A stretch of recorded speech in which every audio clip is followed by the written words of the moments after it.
Hi, my name is Avery Young, and I'll be reading Rose Revere, Engineer, written by Andrea Beaty and illustrated by David Roberts.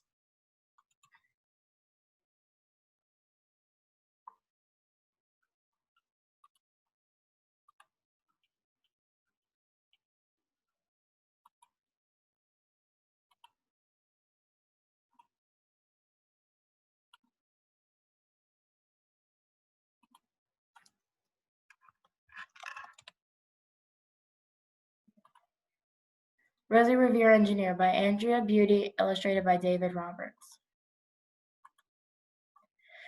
This is the story of Rosie Revere, who dreamed of becoming a great engineer. In Lila Greer's classroom at Blue River Creek, young Rosie sat shyly, not daring to speak.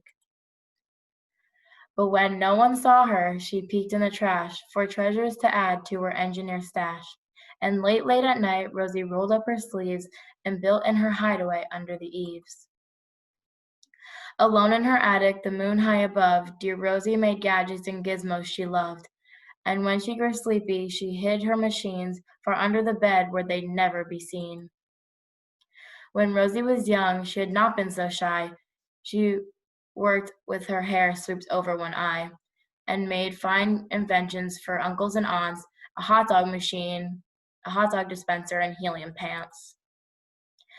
The uncle she loved the most was Zookeeper Fred. She made him a hat to keep snakes off his head, from parts of a fan and some cheddar cheese spray, which everyone knows keeps the pythons away. And when she was finished, young Rosie was proud, but Fred slapped his knee and chuckled out loud. He laughed till he wheezed and his eyes filled with tears, all to the horror of Rosie Revere, who stood there embarrassed, perplexed, and dismayed. She looked at the cheese hat and then looked away. "I love it," Fred hooted. Truly I do." But Rosie Revere knew that could not be true. She stuck the cheese hat on the back of her shelf, and after that day kept her dreams to herself. And that's how it went until one autumn day, her oldest relation showed up for a stay.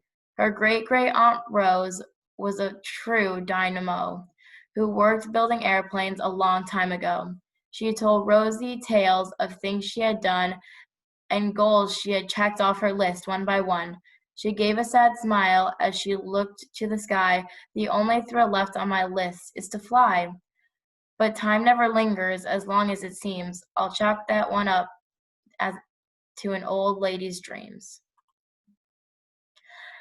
That night, as Rosie lay wide-eyed in bed, a daring idea crept into her head.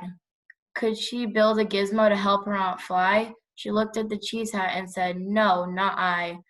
But questions are tricky, and some hold on tight, and this one kept Rosie awake through the night. So when dawn approached and red streaks lit the sky, young Rosie knew just how to make her aunt fly. She worked and she worked till the day was half gone, then hauled her cheese copter out onto the lawn to give her invention a test just to see the ridiculous flop it might turn out to be. Strapped into the cockpit and flipped on the switch, the Hello Cheese copter sputtered and twitched. It floated for a moment and whirled round and round, then froze for a heartbeat and dropped and crashed to the ground.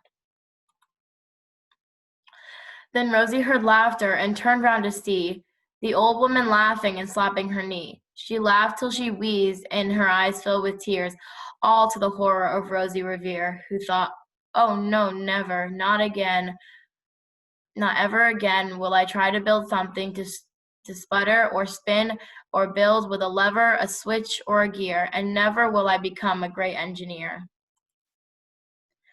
She turned round to leave, but then great-great-aunt Rose grabbed hold of young Rosie and pulled her in close, and hugged her and kissed her and started to cry. "You did it! Hooray! It's the perfect first try. This great flop is over. Now time for the next." Young Rosie was baffled, embarrassed, perplexed. "I failed," said dear Rosie. It's just made of trash. Didn't you see? The cheese copter crashed." "Yes," said her great aunt, "it crashed. That is true. But First, it did just what it needed to do. Before it crashed, Rosie. Before that, it flew. Your brilliant first flop was a raging success. Come on, let's get busy and on to the next. She handed a notebook to Rose Revere, who smiled at her aunt as it all became clear. Life might have its failures, but this was not it. The only true failure can come if you quit. They worked till the sun sneaked away to its bed. Aunt Rose tied her headscarf around Rosie's head and sent her to sleep with a smile ear to ear to dream the bold dreams of a great engineer. At Blue River Creek, all the kids in grade 2 built gizmos and gadgets and doohickeys too. With each perfect failure, they all stand and cheer, but none quite as proudly as Rosie Revere. And that was the story. I think that reading is important because it helps grow your knowledge. It is a great skill to have throughout your life, and it helps build your imagination and creativity. I hope you enjoyed the story and have a wonderful day.